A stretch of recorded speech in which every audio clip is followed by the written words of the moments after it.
while ongoing ang construction, common naman gud sa mga na pag-construct ay without building, somewhere something on sa, pero wala may kabalo nga kanina mo ginaagian para di sa Ginoo. So namin sa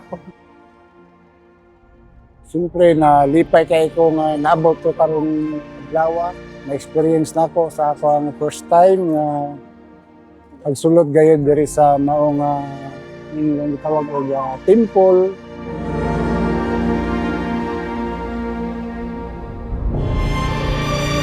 Impressive kayo nga nakakita ko dito ug sa first time jud sa akong life.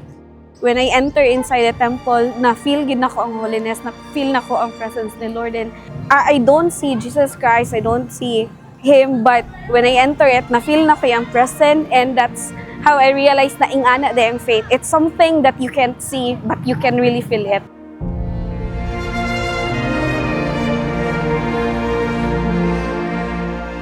Happy kay ko nga na-feel nila ang ambience dito nga kanang grabe ka solemn ba.